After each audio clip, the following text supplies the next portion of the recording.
आजकल trend change हो गया रमशा। आजकल के नौजवान पहले मंगनी या शादी कर लेते हैं, उसके बाद माँ बाप को पता चलता है कि उनके बच्चे एक नए तजुर्बे से गुजर रहे हैं। अगर उसके बाद भी उन्हें एतराज़ होता है तो वो चाहते हुए भी कुछ नहीं कर पाते और इस तरह से रिश्ते तय पाते हैं। क्या हम ऐसा नहीं कर सकते? एक नया तजुर्बा करने में हर्ज ही क्या है? देखो, मुझे इस बात की जल्दी नहीं है। तुम मुझे सोचकर इत्मीनान से बता सकती हो।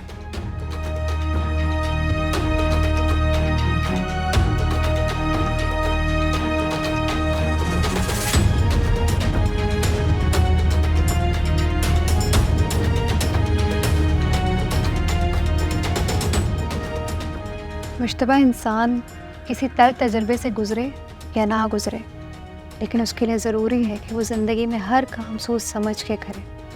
और उससे भी ज़्यादा ज़रूरी ये है कि अगर वो किसी तल्ख तजर्बे से गुज़र चुका है तो उसे बार बार ऐसे ही लोग मिले।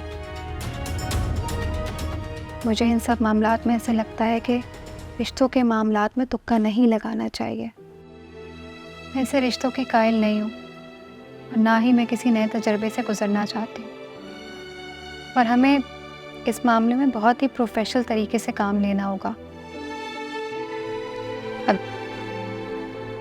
तुम मुझे अपने वालिदैन की तस्वीर अपने साथ सुबह ऑफिस जाने से पहले भेजोगे, और दूसरी बात ये कि जब तुम्हारे वालिदैन मेरे घर में रिश्ता लेकर आएंगे प्रोफेशनल तरीके से, तो ही हमारी बात आगे बढ़ेगी, वरना आज के बाद ये मौजू मेरे लिए कोई मायने नहीं रखता।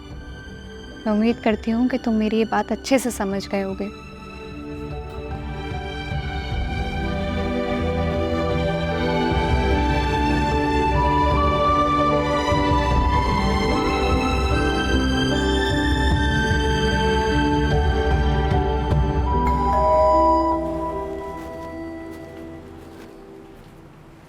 कौन?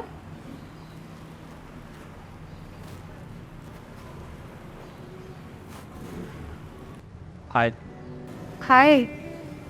मैंने रात को तुमसे तुम्हारे घर आने की, तुम्हारे पेरेंट्स से मिलने की इजाज़त मांगी थी।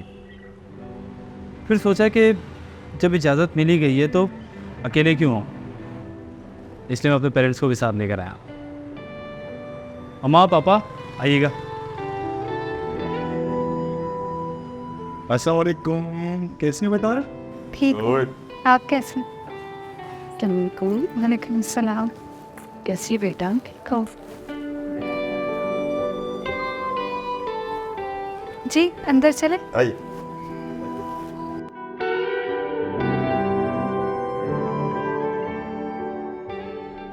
ये तो बहुत खुशी की बात है, आप लोग हमारे घर तशरीफ़ ले आए, हमें इज़्ज़त अफ़ज़ाई बख्शी। हम आपके बहुत शुक्रगुजार हैं।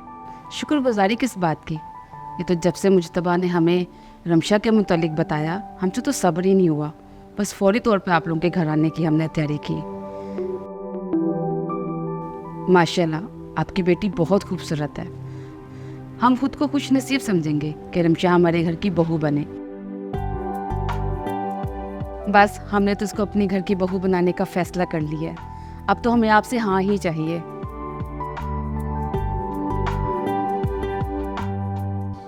ये मुझे अच्छे लोग मालूम होते हैं। अच्छा हुआ तुमने इन्हें अपनी मासी के बारे में नहीं बताया। मैं बताऊंगी अपने माजी के बारे में।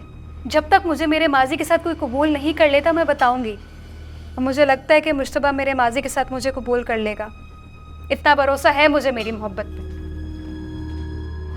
ये लड़की कुछ बोल ना दे। तो फिर क्या सोचा आप लोगों ने? मैं तो रमशा को अपने घर की बहू बनाना चाहती हूँ, चाहे कोई भी सूरत पैदा हो जाए। तो जी, हम आपके जज्बे की कदर करते हैं और हम भी इस फैसले से बहुत खुश हैं। लेकिन इससे पहले मैं आप लोगों से कुछ कहना चाहती हूँ।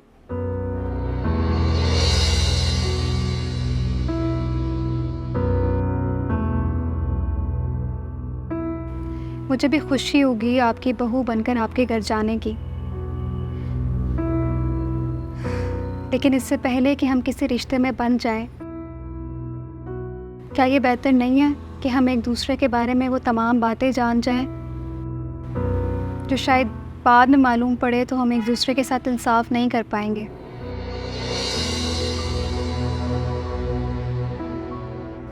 आप जो भी कहना चाहती हैं आप खुल के कहें। हम भी कोशिश करेंगे कि मुश्तबा ने जो आप लोगों को हमारे बारे में नहीं कहा, हम भी यहाँ पे आपको नागहानी करके जाएं। देखें, जैसे आप लोग जानते हैं कि कुछ इंसानों में अच्छाइयों के साथ बुराइयां भी होती हैं। अब देखना ये है कि क्या हम उन अच्छाइयों और बुराइयों के साथ क्या उस इंसान को कबूल कर सकते हैं। हम कुछ समझे नहीं। मैं कोशिश करूँगी कि मैं अपनी बात जो है वो बेहतर तरीके से आप लोग को समझा सकूं। मेरे अंदर एक नुक्स है।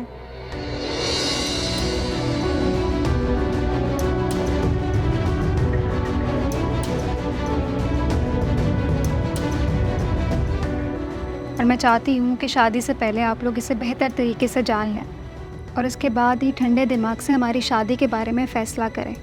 ऐसी कोई बात नहीं रिमशा, क्यों इतनी मामूली सी बात को तुम इतनी अहमियत दे रही हो? इन्हें अपनी बात करने दें प्लीज़। देखिए, यही तो मौका है कि हमें एक दूसरे के बारे में अच्छे तरीके से जान सकें। हाँ तो बेटा, तुम बता रही थी कि तुम्हारे अंदर कोई नुक्स है। क्या नुक्स है? मुश्तबा से मिलने से पहले मेरी एक लड़के के साथ मंगनी हुई थी जो कि टूट गई, और इस बात को भी कोई 1-1.5 साल का अरसा हो गया है।